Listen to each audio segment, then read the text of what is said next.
O objetivo principal desse exercício é o cálculo da altura de um reservatório, de forma que vão ser impostas algumas condições para o escoamento, que nós vamos ver aqui direito no enunciado que vai ser apresentado para a gente.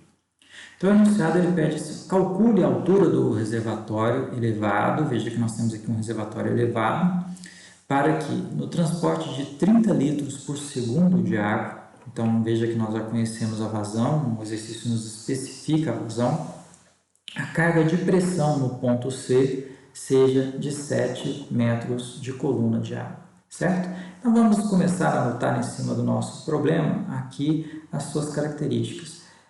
Foi dado então que essa vazão Q deve ser uma vazão de 30 litros por segundo, escoamento de 30 litros por segundo de água, a vazão Q cause uma pressão, uma carga de pressão nesse ponto C de 7 metros de coluna de água. Então, a carga de pressão no ponto C, vamos chamar de PC sobre gama, deve ser de 7 MCA, 7 metros de coluna de água. É essa a restrição do problema. Para isso, qual deve ser a altura H desse reservatório elevado, certo?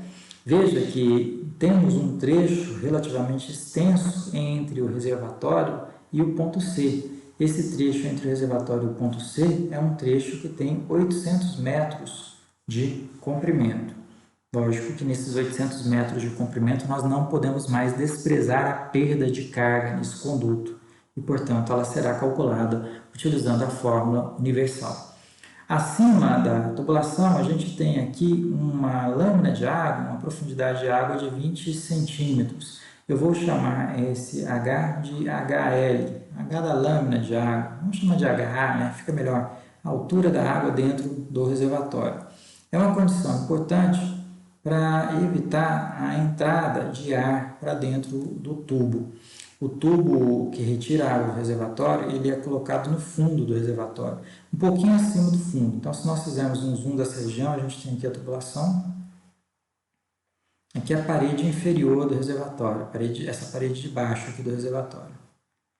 Tá? Então, essa tubulação ela precisa vir no fundo do reservatório, mas não exatamente com a sua extremidade terminando exatamente na parede do reservatório. Por quê? Porque esse reservatório, eventualmente, ele pode ter impurezas, né? Principalmente quando alguma tubulação que deriva a água desse reservatório, ela passa por manutenção e há entrada de terra dentro dessa tubulação. Então, às vezes, essas impurezas podem se acumular aqui no fundo do reservatório. Por isso é deixado uma certa altura acima da parede inferior do reservatório para deixar acumular essas impurezas. Seria a altura do volume morto do reservatório, né? Um volume destinado ali à acumulação dessas impurezas no fundo do reservatório. Tudo bem? Acumulação de depósitos no fundo do reservatório. Mas é importante também que a lâmina de água esteja acima da extremidade superior dessa tubulação, porque se a lâmina de água aqui estiver muito próxima da extremidade superior da tubulação, começa a haver arraste de ar para dentro do tubo. Esse ar entrando dentro do tubo, ele prejudica o escoamento da água dentro da tubulação. Então, é deixada aqui uma lâmina mínima de 20 centímetros sobre a extremidade superior da tubulação, justamente para evitar a entrada de ar na tubulação quando o reservatório está quase vazio, né? Quando ele está quase atingindo ali o nível do seu volume morto, certo? Nessa especificação do nosso problema, veja que nós temos cotas altimétricas, então são 835 metros acima do nível do mar, obviamente, estamos trabalhando com essas cotas altimétricas em relação ao nível médio do mar, tá? O ponto C está na cota 840 em relação ao nível médio do mar. Outra informação importante é o diâmetro interno do tubo. O tubo ele tem diâmetro interno de 250 milímetros e precisamos saber que tipo de tubo é esse? Que material constitui esse tubo? Porque dependendo do material, a gente tem diferentes valores de rugosidades. Então, esse trecho de 800 metros que separa o reservatório do ponto C é um trecho onde nós temos um tubo de ferro fundido com revestimento asfáltico. Então, nós vamos buscar aqui na tabela de rugosidade quanto vale a rugosidade absoluta desse material, ferro fundido com revestimento asfáltico. Então, nós temos uma rugosidade que está ali entre 0,12 e 0,2. Para isso, podemos trabalhar aqui com o valor médio dessa rugosidade, o valor que a gente vai trabalhar, que seria ali uma rugosidade de 0,16, né?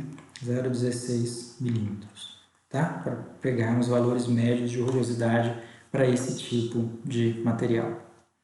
Bom, antes da gente resolver o exercício propriamente dito, eu vou fazer aqui uma abertura de um parêntese para a gente comentar acerca desse material que é o ferro fundido, um material muito utilizado na hidráulica, principalmente para sistemas que estão submetidos a pressões grandes, para condutos forçados submetidos a pressões positivas grandes. Isso normalmente vai acontecer em algumas adutoras de água, né? Aquelas adutoras, sejam de água tratada ou de água bruta, que provavelmente a gente teria uma adutora de água tratada, já visto que a água ela sai desse reservatório superior e é destinada a um certo ponto, que inclusive nem é objeto do exercício, para onde essa água está indo, qual é o destino final. Veja que foi até cortada a tubulação, porque a restrição do nosso problema é garantir a pressão num ponto alto dessa adutora de 7 MCA. A gente precisa garantir a pressão no ponto C de 7 MCA, certo? Então, os tubos de ferro fundido eles são muito utilizados nesses sistemas cuja pressão é uma pressão positiva muito grande, normalmente em alguns trechos de adutora. Às vezes não em todos os trechos, mas em alguns trechos mais pressurizados. Mas o ferro fundido que é usado hoje não é o mesmo ferro fundido que era usado no começo, há 100 anos atrás, vamos dizer assim, ou há pouco menos de 100 anos atrás, né? Lá nos primórdios, vamos dizer assim, antigamente, era utilizado o chamado ferro fundido cinzento, né? É o ferro fundido cinzento.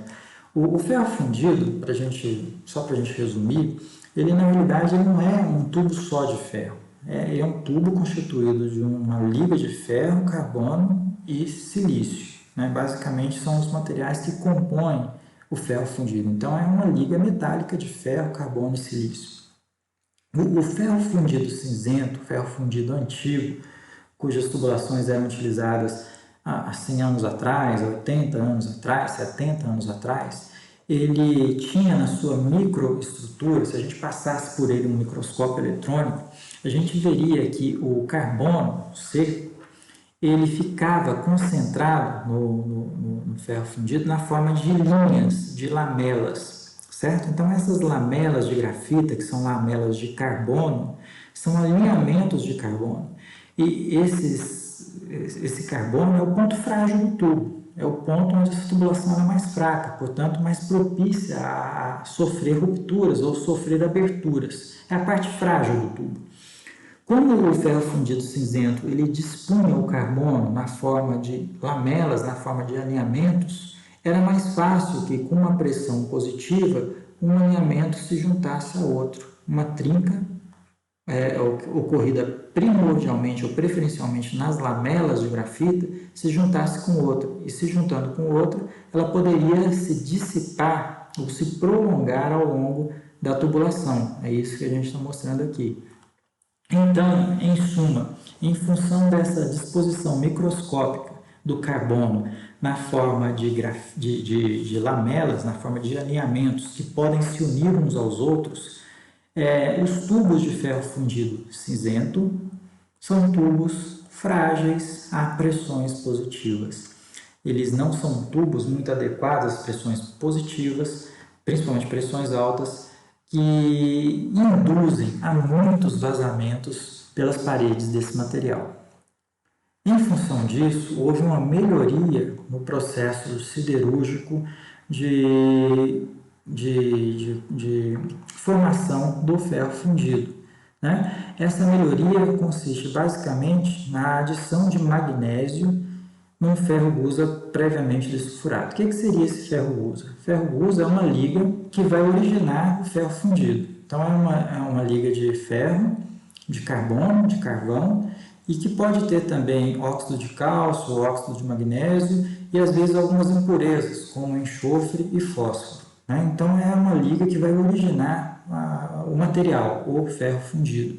Então, nesse processo de siderurgia, é adicionada uma certa concentração de magnésio nessa liga, nesse ferro gusa. Esse magnésio ele é colocado no ferro gusa, mas esse ferro gusa ele precisa também ter removido dele toda a impureza, como o enxofre, por exemplo, ele não pode ter muito enxofre.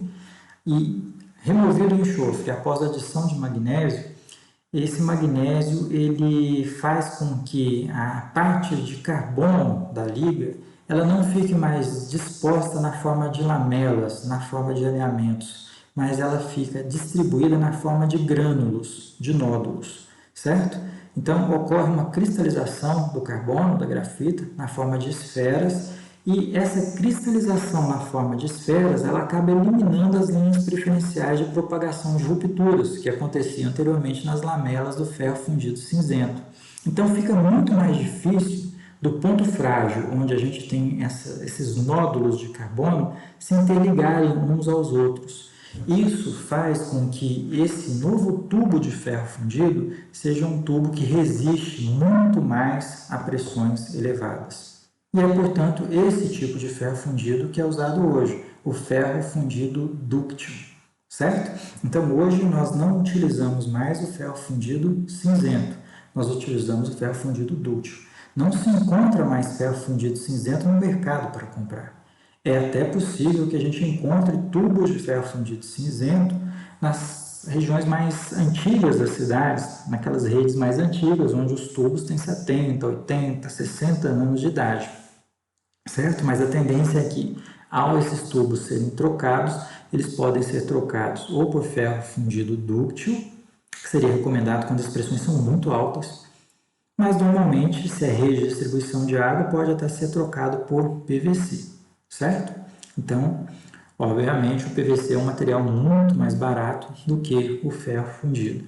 Por isso, o ferro fundido dúctil ele é recomendado para locais onde as pressões são muito altas, ou adutoras de água submetida a grandes pressões, principalmente próximas de bombas, onde as pressões são muito altas, ou redes de distribuição de água, mas principalmente cidades mais montanhosas, cidades de relevo mais acidentado, nas partes baixas dessas cidades, onde as pressões normalmente são elevadas. Certo, pessoal? Então, esse tubo que nós estamos trabalhando aqui nesse exercício é um tubo de ferro fundido dúctil.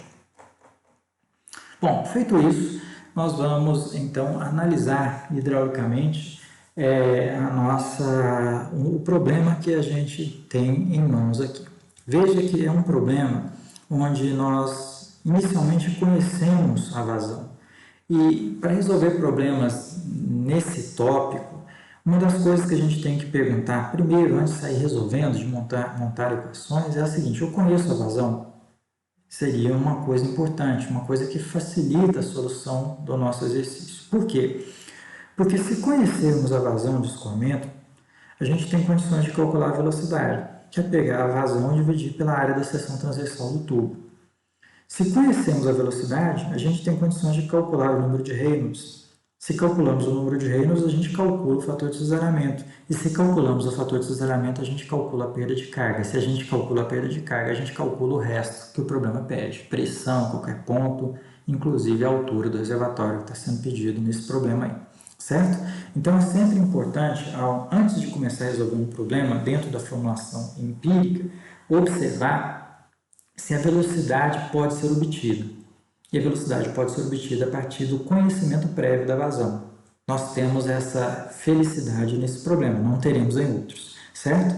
Então, nesse caso, como a vazão é previamente conhecida, a primeira coisa que nós vamos fazer é calcular a velocidade. Depois da velocidade, a gente entra em outras equações, como a equação de Bernoulli ou como a fórmula universal da perda de carga, certo? Nós vamos resolver esse problema, então, de maneira literal, para depois irmos para o Excel e resolvermos numericamente o problema. Então, o primeiro passo é obter a velocidade do escoamento. Tá? Então, nós vamos aplicar aqui a equação da continuidade.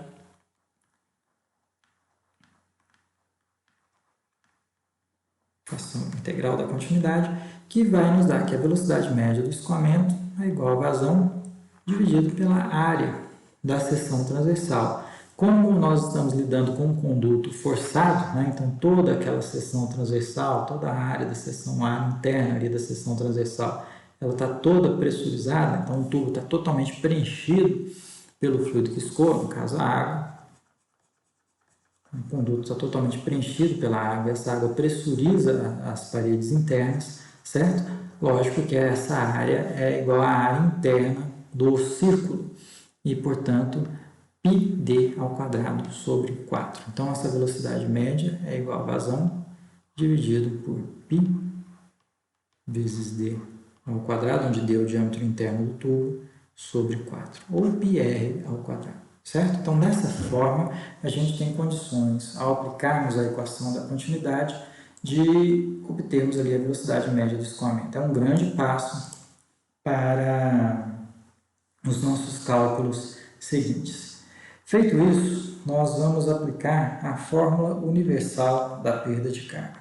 Vamos ver então que informação que essa fórmula universal poderá nos trazer. A fórmula universal ela vai calcular a perda de carga entre dois pontos. No caso, uma seção R do reservatório e o ponto C, que é o ponto onde nós temos aquela restrição de pressão, certo? O ponto onde nós temos que garantir a pressão ali de 7 MCA, carga de pressão de 7 MCA.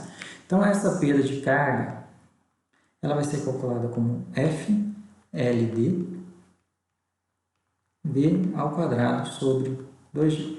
Veja que, nessa altura, o V já é conhecido. Nós acabamos de calcular o V, velocidade média do escoamento, pela equação da continuidade. Nós conhecemos, óbvio, a aceleração da gravidade G, conhecemos o comprimento do tubo, porque ele é um dado do problema, no trecho estudado, um comprimento de 800 metros. E conhecemos o diâmetro interno da tubulação. Então, fica para nós calcularmos anteriormente o fator de cisalhamento, certo? Então, antes de aplicar a fórmula universal, a gente precisa calcular esse fator de cisalhamento. E aí a gente tem três opções para isso.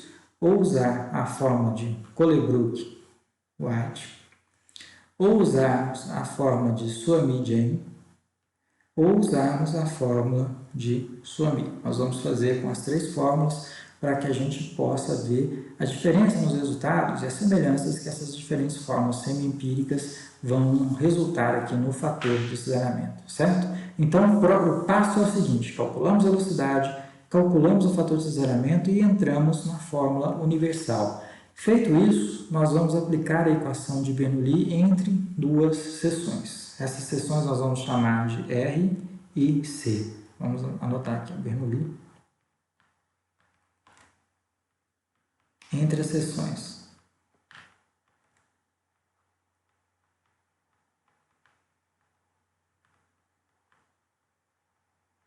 R e C. Vamos comentar sobre a aplicação da equação de Bernoulli entre essas duas seções R e C. Primeiramente, quais seriam essas seções? Antes disso, vamos escrever de forma geral a equação de Bernoulli, tá? Então, seria assim, P R sobre gama, essa é a carga de pressão ou pesométrica na seção R, mais VR ao quadrado sobre 2G, mais ZR, seria igual a carga de pressão no ponto C, PC sobre gama, mais a carga cinética no ponto C, VC ao quadrado sobre 2G, mais a carga potencial no ponto C, VC, mais, obviamente, a perda de carga verificada entre esses dois pontos, essas duas seções. Que agora, essa perda de carga não pode mais ser desprezada. Nós temos 800 metros entre uma seção e outra, certo?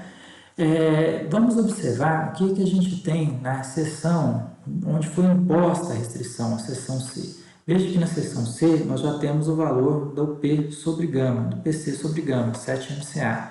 Portanto, na equação de Bernoulli, esse PC sobre gama já é conhecido. Nós também já conhecemos o VC, porque nós calculamos pela equação da continuidade o valor da velocidade média nesse tubo, certo? Então, como o diâmetro em C é o diâmetro ao longo de toda a extensão do tubo, não houve mudança de diâmetro, veja que o diâmetro é 100-250 milímetros pelos dados do problema, o VC ao quadrado sobre 2G, ele tem o mesmo valor. certo? Então, VC ao quadrado sobre 2G ele vai utilizar a própria velocidade V, que foi calculada pela equação da continuidade. Nós também já conhecemos a cota altimétrica do ponto C. A cota ZC, ela é conhecida, 840 metros. Então, na seção C, a gente praticamente já conhece tudo. Vamos ver qual deve ser a seção R. Vamos analisar qual deve ser a seção R. Vamos ver. Qual seria a seção R? Seria a seção na entrada desse tubo? É essa a pergunta que a gente faz. Então, para isso, eu vou fazer aqui um desenho lateral para a gente entender melhor. Nós temos ali a tubulação, na sua extremidade inicial, onde ela está próxima ali do fundo do reservatório. Então, isso aqui seria o fundo do reservatório. E a gente tem ali o nível de água um pouquinho acima da extremidade inicial do tubo, né? Então, a gente teria aqui o nível de água um pouquinho acima da extremidade inicial do tubo. Seria esse nível de água NA aqui.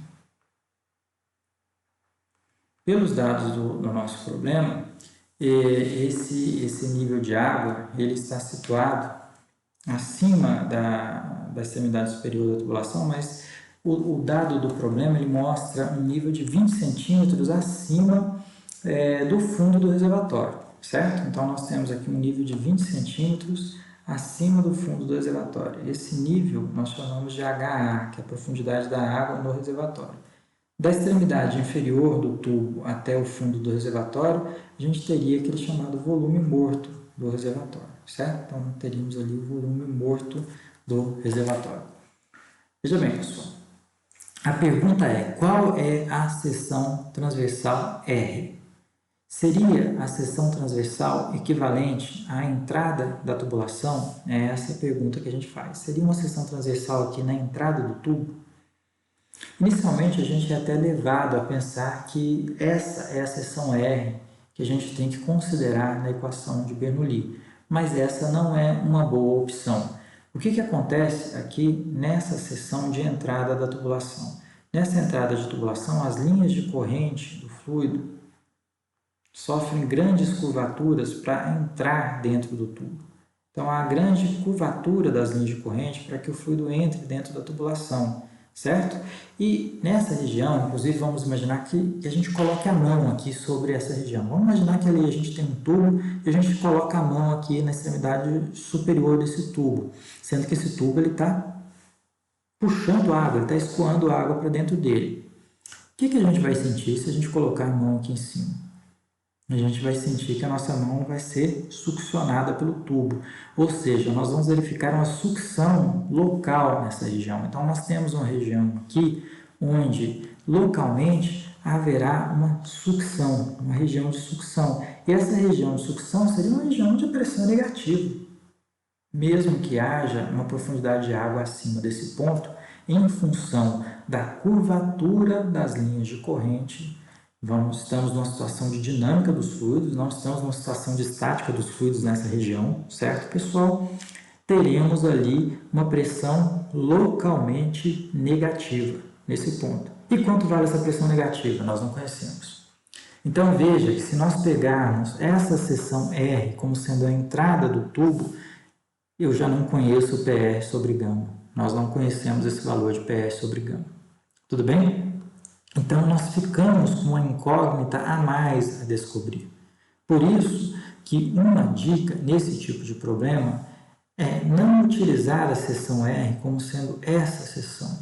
Utilizar a seção R como sendo a seção correspondente à superfície livre da água, certo? Então, a seção situada na superfície livre da água é a seção que nós vamos chamar de R. Por quê? Em R, quanto vale a pressão? É a pressão atmosférica. Nós temos o ar acima da superfície livre da água no reservatório. Mesmo que esse reservatório seja fechado, né? Aqui no nosso exemplo ele nem está desenhado fechado, é lógico que ele tem que ter uma tampa, uma laje do lado de cima dele para protegê-lo de precipitações, de poeira, de impurezas, enfim, certo?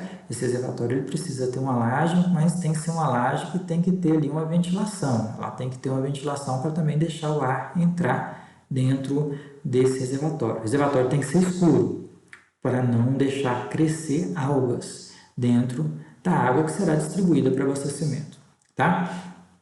Mas, mesmo que o reservatório tenha uma laje, ele precisa ter ventilação, e essa ventilação garante sobre a superfície livre a pressão atmosférica. Então, se pegarmos a seção R na superfície livre, quanto vale o PR sobre gama?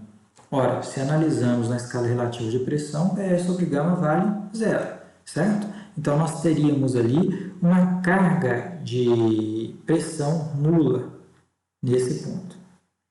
Pressão é igual à pressão atmosférica. Toda a nossa análise vai ser feita aqui na escala relativa, levando a uma carga piezométrica na superfície livre igual a zero. Além disso, a gente ganha um brinde ao colocarmos o ponto R nessa seção, na seção correspondente à superfície livre. É que o VR ao quadrado nessa seção é praticamente igual a zero também. Então, o VR ao quadrado sobre 2G é praticamente igual a zero. Pode pensar assim, eu estou retirando água do reservatório, né? Eu estou retirando água do reservatório e na seção R, a água vai ter uma velocidade média que vai ter o sentido de descer. O nível da água vai descer com o tempo. Então, há uma velocidade média descendente, haja visto que nós estamos retirando água do reservatório e não foi dada nenhuma informação que está chegando água no reservatório, né? Então, veja que o tubo só está retirando água do reservatório. Nós não estamos trabalhando com um tubo superior que está descarregando água no reservatório. Então, com o passar do tempo, é natural que esse nível de água desça, uma vez que nós estamos retirando a água. Mas esse nível de água, ele vai descer com velocidade baixa, uma velocidade aí da ordem de, vamos imaginar, 10 centímetros por segundo, certo? Então, vamos imaginar uma velocidade ali de 10 centímetros por segundo. Vamos abrir só o Excel para a gente fazer um cálculo. Se essa velocidade for de 10 centímetros por segundo, ela tem um valor de 0,1 metro por segundo, certo? Tem um valor de 0,1 metro por segundo, seria o valor da velocidade.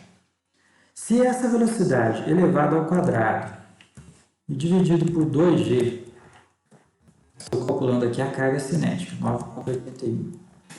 Qual vai ser o valor da carga cinética considerando um descimento de 10 centímetros por segundo? Vai ser uma carga cinética aí, de 5 vezes 10 a menos 4 metros. Pergunto para vocês, 5 vezes 10 a menos 4 metros vai influenciar nessa equação, onde, por exemplo, PC sobre gama vale 7 metros. 7 mais 5 vezes 10 a menos 4 é praticamente 7, certo? Então, veja que a carga cinética na seção correspondente ao nível de água nos reservatórios é uma carga cinética que tende a zero. E isso acaba facilitando os nossos cálculos quando a gente pega a seção R na superfície livre dos reservatórios. Lógico que isso é válido quando os reservatórios têm grandes dimensões. E o reservatório, quando comparado com o tubo, tem um diâmetro muito maior. Veja que o diâmetro do reservatório é muito maior do que o diâmetro do tubo, o que vai fazer com que esse reservatório seja esvaziado lentamente. À medida que o diâmetro do reservatório começa a se aproximar da ordem de grandeza do diâmetro do tubo, o esvaziamento do reservatório é mais rápido. E aí as cargas cinéticas V ao quadrado sobre 2G vão aumentando no reservatório, certo? Mas estamos trabalhando com uma caixa d'água, um reservatório de distribuição, que é considerado com dimensões grandes quando comparadas com as dimensões do tubo. Dimensões, estamos falando diâmetro, certo? Isso vai levar, conforme nós vimos, a cargas cinéticas muito baixas. Vamos imaginar então que não é, que a velocidade de decaimento da água na superfície do reservatório não é de 10 centímetros por segundo. Vamos imaginar que ela é de 1 metro por segundo. 1 metro por segundo é muita coisa. 1 metro por segundo. Calculando a carga cinética, olha lá, da ordem de 5 centímetros, certo? Então, nós já temos uma carga cinética da ordem de 5 centímetros, mas isso ainda é pequeno quando comparado com a dimensão do PC sobre gama, 7 metros, por exemplo. A diferença daria 7,05 em vez de 7, alguma coisa desse tipo, certo? Então, veja que nós temos uma carga cinética muito pequena quando comparado com as outras grandezas. Mesmo com a velocidade de decaimento que eu chutei ali, exagerada, a velocidade de 1 metro por segundo de decaimento no nível de água é uma velocidade altíssima, certo? E isso vai dar uma carga cinética da ordem de 5 centímetros, uma carga cinética ainda pequena. É muito mais comum que as velocidades de decaimento nos reservatórios sejam até menores que 10 centímetros por segundo, levando, portanto, a cargas cinéticas nesse ponto da ordem de 10 a menos 4, 10 a menos 5 metros. Portanto, um valor que não influencia no valor geral da equação. Por isso, nós estamos anulando ou dizendo que ela é aproximadamente igual a zero, a carga cinética nesse ponto. Eu não estou dizendo que a velocidade é zero. Estou dizendo que a carga cinética é praticamente zero. O VR ao quadrado sobre 2G é praticamente zero. Tudo bem, pessoal? E o que faz o papel de Z na nossa seção R, então? Então, analisando aqui, ó, o que faz o papel de Z? Aí depende muito do datum, né, do plano horizontal de referência que nós vamos adotar. Então, vamos imaginar que o nosso datum, o nosso plano horizontal de referência, seja o nível do mar, certo? Então, nós estamos aqui trabalhando com o nível de água médio do mar, de forma que esse seja o nosso datum. Então, o que faz o papel de Z nesse ponto, que é o ponto R, que está ali na superfície livre? É 835 mais H, a altura do reservatório, mais os 20 centímetros de água que estão acima do fundo do reservatório. Então, esse é o valor de Z no ponto R. Vamos anotar isso aqui na nossa equação de Bernoulli. Então, o valor de Z no ponto R vai ser a cota 835 mais o valor da altura do reservatório, que é o que a gente quer calcular no final das contas, mais a altura do nível de água, H. Certo? E isso compõe o primeiro membro da equação de Bernoulli nessa seção R. Na segunda seção, o que faz o papel de PC sobre gama é o 7MCA, que foi o dado do exercício, mais o VC ao quadrado sobre 2G. Esse VC é o próprio V ao quadrado sobre 2G, um valor que nós já conhecemos. Né? Nós nem chegamos a calcular aqui, mas vamos deixar assim, V ao quadrado sobre 2G é a própria velocidade calculada pela vazão aqui, né? Que eu utilizo o diâmetro interno do tubo. V ao quadrado sobre 2G, mais o ZC. O ZC é a cota do ponto C em relação ao datum, 840 metros. Mais 840, mais a perda de carga calculada entre essas duas seções. A perda de carga calculada entre as duas seções vem justamente da aplicação da fórmula universal, certo? E aí a gente isola o valor de H. O valor de H ele vai ser igual. Vou escrever de forma literal para a gente lançar isso lá no Excel, certo? Então o H ele vai ser igual a PC sobre gama mais V ao quadrado sobre 2G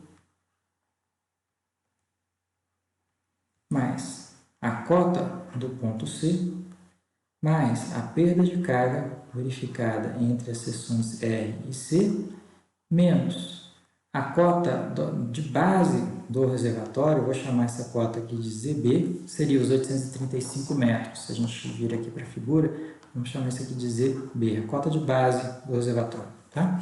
Da base do pilar do reservatório, inclusive, né? Vamos chamar aqui a cota de base do pilar do reservatório, ZBP. ZBP menos HA. E, finalmente, assim, a gente consegue calcular a altura H do reservatório. Então, vamos guardar essa fórmula, que é a fórmula final para cálculo da altura do reservatório. Mas nós temos que passar, antes, pelo cálculo do fator de cisalhamento, pelo cálculo da perda de carga, pelo cálculo da velocidade. Então, a sequência do nosso exercício, primeiro, é calcular a velocidade média no tubo. Depois, calcular o fator de cisalhamento. Do fator de cisalhamento, nós vamos entrar na fórmula universal e calcular a perda de carga entre R e C. Da fórmula universal, a gente entra nessa fórmula que nós destacamos aí e calculamos o valor de H. Então, aqui é a equação de Bernoulli. E vamos calcular, finalmente, a altura H do reservatório. Então, são essas equações que nós vamos lançar lá para o Excel para obtermos a solução desse problema, pessoal.